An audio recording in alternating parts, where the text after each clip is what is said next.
tinggi yang lain. Nah, ini yang akan kita ubah. Di mana sebenarnya biaya pemerintah atau biaya dari APBN ini sebenarnya cukup untuk meningkatkan kapasitas perguruan tinggi kita supaya daya serap mereka, daya tampung mereka itu semakin tinggi dan semakin banyak warga Indonesia yang bisa mendapatkan akses ke perguruan tinggi yang murah, ya tidak gratis tetapi terjangkau oleh semua dan kita tidak perlu pakai kartu macam-macam. Ya kan, siapapun yang mampu masuk perguruan tinggi itu adalah hak mereka dan mereka mampu mendapatkan pendidikan tinggi dengan biaya yang terjangkau. Oke, kita pantau langsung situasi terkini di JCC Senayan tampaknya. Ya, ini paslon nomor urut 2 sepertinya sudah hadir sudah di baru saja lokasi tiba. debat, baru saja tiba. Kita akan lihat ini adalah iring-iringan dari paslon nomor urut 2. Pak Prabowo dan juga Mas Gibran sudah bersiap untuk disambut oleh para petinggi dari TV penyelenggara sebelum mereka menuju ke red carpet dan menyatakan konferensi pers sebelum debat. Betul. Bang Rey, Anda punya ekspektasi khusus tidak untuk debat pamungkas Capres Pemilu 2024 ini? Yang pasti kan semua paslon menurut saya akan mengeluarkan semua jurus lah ya untuk dapat memikat para pemilih. Pertama, bukan saja supaya kelihatan mereka tentu mendapatkan suara, tapi itu juga yang paling memungkinkan mereka ke bawah nanti sampai hari H. Ini kan dekat sekali jaraknya ya. Kalau misalnya mereka dikenang-kenang terus, diingat-ingat terus, bisa sangat itu mempengaruhi pemilih nanti di hari H gitu. Oleh karena itu, saya pikir mereka bertiga sudah memiliki strategi khusus ya. Itu pertama.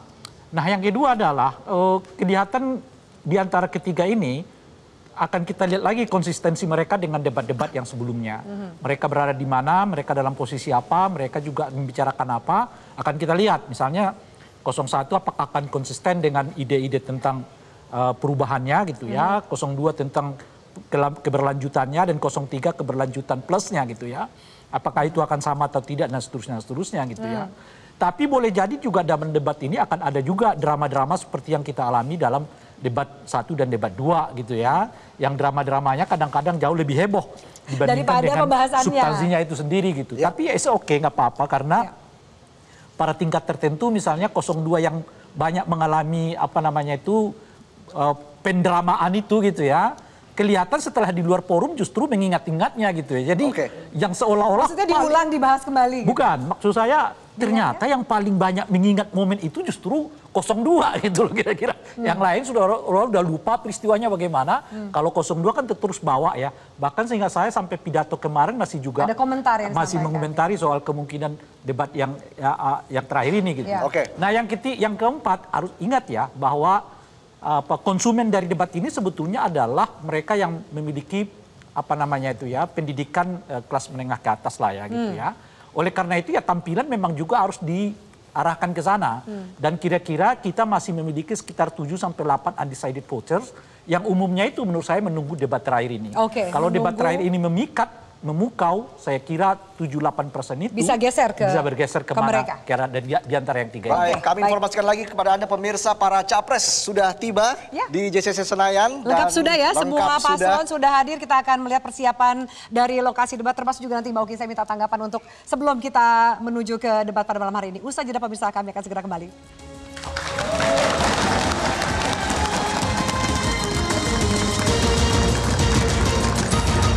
Jelajahi cara baru mendapatkan informasi. Download Metro TV Extend sekarang.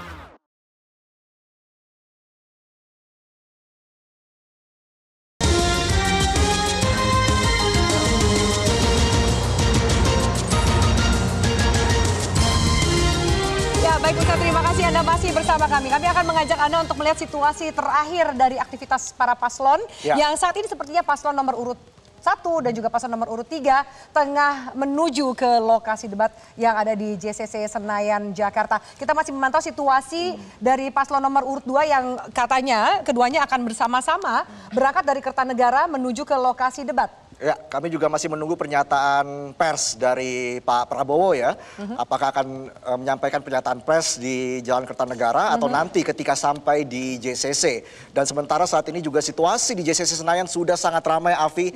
Karena ini adalah debat final Pemilu 2024, para supporter, para pendukung tampak sudah memadati JCC Tumpah ruah ya Iya. untuk memberikan dukungan kepada paslon masing-masing. Ya. Nah biasanya Avi kalau sebelumnya kita lihat paslon nomor urut 1 ini bertemu di salah satu kafe dulu, berdoa bersama, makan bersama, lalu menuju ke JCC. Nah sementara di paslon nomor urut 3 saat ini sedang mengarah ke JCC tampaknya Avi ya. Dan kita juga masih menunggu situasi terkini dari Jalan Kertanegara, kediaman Pak Prabowo. Ya ini situasinya sepertinya sudah juga paslon nomor urut 2, Pak Prabowo dan juga Mas Gibran akan berangkat bersama-sama. Sudah terlihat aktivitas mulai dibuka gerbang. Betul. Para rekan-rekan media juga sudah bersiap menyambut paslon nomor urut 2 untuk keluar dari Kertanegara. Seperti memang dari situ waktu juga. Nah kita lihat ya saat ini sudah ada iring-iringan mobil ya. Cawapres nomor urut 2, Gibran Raka Buming Raka sudah sempat keluar. Ya. Ya, tampaknya sepertinya masih menunggu Pak Prabowo juga. Di dalam, tapi biasanya setelah keluar... Ada Erick Thohir ngintip-ngintip. Ya, betul, ada Pak Erick juga ternyata saat ini. Dan kita akan lihat nanti seperti apa pernyataan yang akan disampaikan oleh Pak Prabowo ataupun Mas Gibran ya, sebelum naik mobil. Karena sebelumnya juga sebelum naik mobil mereka berkomentar sedikit begitu. Ya, biasanya bisa di doorstop oleh rekan-rekan media meminta tanggapan, kesiapan jelang debat final pada malam hari ini. Iya. Baik, sambil menunggu aktivitas dari para paslon menuju ke lokasi debat di JCC Senayan, Jakarta. Baik, saya minta tanggapan masing-masing dari Mas Andra terlebih dahulu. Adakah Anda mau menanggapi lebih jauh komentar dari masing-masing panelis? Bahwa ini adalah sebuah gerakan organik. Ini murni siapa yang bisa seakan-akan menggerakkan. Bahwa hari ini tercatat 30 kampus bersuara. Bagaimana Anda melihat ini ke depan, terutama jelang hari pencoblosan? Ya, saya melihatnya bahwa memang ini nggak ada urusan dengan elektoral.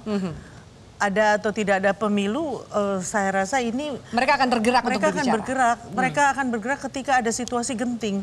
Dan saya rasa puluhan tahun kerja dalam gerakan pro-demokrasi, baru ini saya lihat ada para guru besar turun gunung sampai segitu banyak, segitu masifnya. Kalau dulu-dulu ya ada, tapi mungkin teknologi juga membantu ya. Tapi ini memang betul-betul yang saya ketahui itu spontan. Cepat sekali seperti Bung Rey bilang tadi. Siapa yang sanggup? Terus kalau memang ada rekayasa atau ada apa? Ya rekayasa misalnya ya kemana ya intel kita gitu kan. Nggak ada yang tahu, cepat sekali. Kebetulan tadi malam saya ada di Bogor. Ada dua profesor ketemu, terus saya bilang, saya dengar IPB mau deklarasi tuh, kok nggak ikut? Oh iya ya, mereka aja kemudian mereka bilang, oh benar, kita harus gabung. Jadi ada keterpanggilan di situ, bahwa situasi sangat genting, so mereka harus bersatu dan bergerak dan menyatakan pendapatnya dengan jelas. Dan lagi-lagi gini poin saya, beliau-beliau yang menyampaikan pernyataan keprihatinan ini adalah guru dari anak-anak kita. Guru kita, bahkan sebagian adalah dosen dari kita-kita. Dan saya tidak pernah membayangkan mereka bisa diatur oleh siapapun. Mereka ini adalah orang-orang yang punya kemandirian intelektual, punya integritas dan selama ini kita anggap sebagai guru. Kenapa ketika mereka memberi pernyataan terus kita pertanyakan lagi? Saya rasa kita juga harus konsisten dengan sikap kita dalam memperlakukan para guru yang kita hormati. Baik, sebelum kita melanjutkan diskusi kita langsung ke JCC lagi. Di sini sudah ada Capres nomor urut 3 Ganjar Pranowo. Sudah hadir di JCC dan tampak melambaikan tangan kepada media. Pak Ganjar ditemani istri dan saat ini juga kita belum melihat ya pasangan dari Pak Ganjar. Menantikan Pak Mahfud juga akan hadir bersama. Ya ini sudah terlihat Pak Mahfud juga sudah hadir bersama. Baik, paslon nomor 3 menjadi paslon pertama yang hadir di lokasi debat. Dan kali ini datangnya bersama-sama ya. Di debat sebelumnya juga kita sempat melihat bahwa mereka datang secara terpisah, tapi kali ini datang secara bersama-sama. Pak Ganjar dengan kostum hitam-hitam ini Ibu Sandra artinya apa ini Ibu Sandra? Kayaknya belum pakaian resmi ini. Belum ya? Kalau dilihat dari yang lain ini baju agak berwarna-warni kelihatan. Oke, seperti itu ya Bang Rey ya? Iya, kalau ini lihat. Kayaknya kita tunggu dulu deh. Kita tunggu dulu ya, apakah kemudian akan berganti kostum atau tidak. Baik. Nah, seperti kita juga lihat aktivitas di Kertanegara, Pak Prabowo dan juga Mas Gibran sudah keluar dari Kertanegara. Sempat menyapa para rekan-rekan media yang sudah menanti dari tadi. Tidak memberikan statement yang cukup panjang, hanya menyapa para rekan-rekan wartawan dan langsung bersiap menuju ke lokasi debat di JCC Senayan, Jakarta. Memang ini dalam 5 debat, pasangan Pak Prabowo dan juga Mas Gibran kompak sama-sama hadir bertemu dulu di Kertanegara sebelum menuju ke lokasi debat. Oke, kita akan nantikan sesaat lagi iring-iringan mobil dari pasangan Capres-Cawapres nomor urut 02, Pak Prabowo, Mas Gibran akan langsung menuju ke arena JCC karena setengah jam lagi, Afi, debat final Capres ini akan dimulai. Iya. Ya, kita dengarkan sepertinya memang Pak Ganjar akan memberikan keterangan pers bersama dengan Cawapresnya Pak Mahfud.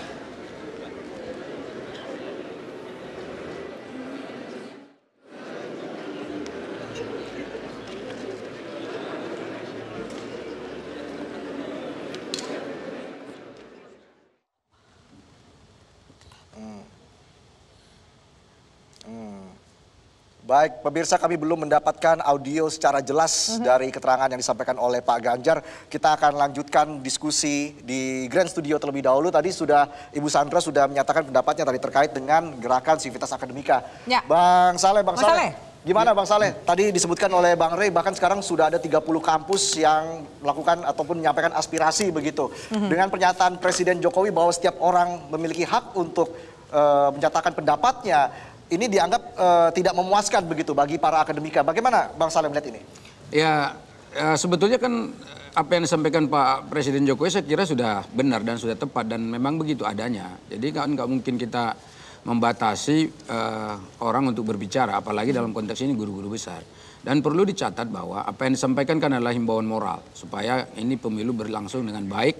Kemudian tentu aspek yang paling dikedepankan itu kan netralitas dan katakanlah menghindari penggunaan lembaga-lembaga negara atau fasilitas negara untuk memenangkan capres ataupun cawapres tertentu.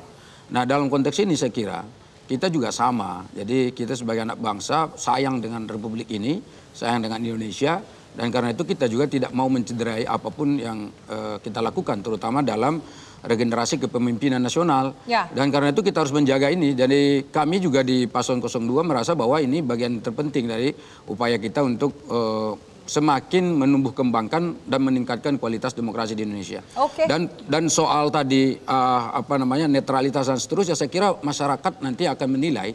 Silakan diberi penilaian. Kita juga punya aparaturnya. Kita punya Bawaslu, punya Gakumdu, punya lembaga-lembaga lain, misalnya sivil dan yang lain sebagainya yang bisa mengawasi ini. Yang jelas guru besar sudah menyampaikan pendapat, masyarakat sudah membaca, masyarakat sudah melihat. Nah, sekarang masyarakat kita berikan kesempatan juga untuk berpendapat seperti apa nanti tentu pada tanggal 14 Februari akan datang. Baik, Bang Saleh, kita terima kasih dan kita akan simak ini pasangan calon nomor urut 1 Anies Baswedan dan Muhaimin Iskandar sudah hadir ke lokasi debat, disambut oleh ketua Timnasnya. Baik.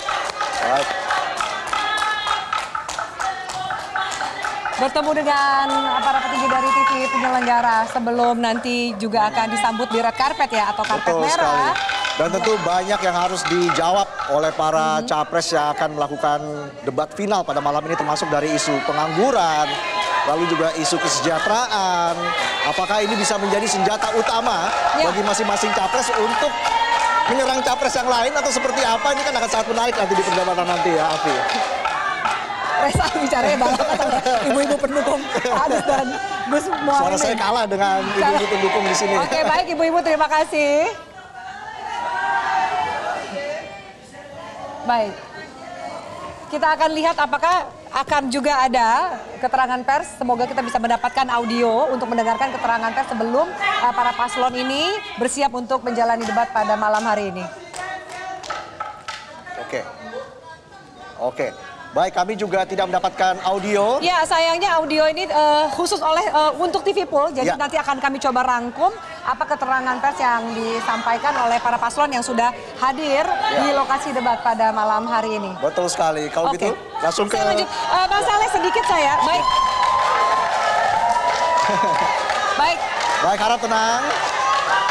Ibu-ibu, harap tenang. Bapak-ibu. Terima kasih. Kita masih akan melanjutkan dialog di studio. Bang Saleh mengambil tema kelanjutan. Saya minta tanggapan Anda, baik strategi maupun target. Kalau tadi Mbak Oki menyatakan sekitar 6,7%, less than 10%, kurang dari 10%. Jelajahi cara baru mendapatkan informasi. Download Metro TV Extend sekarang.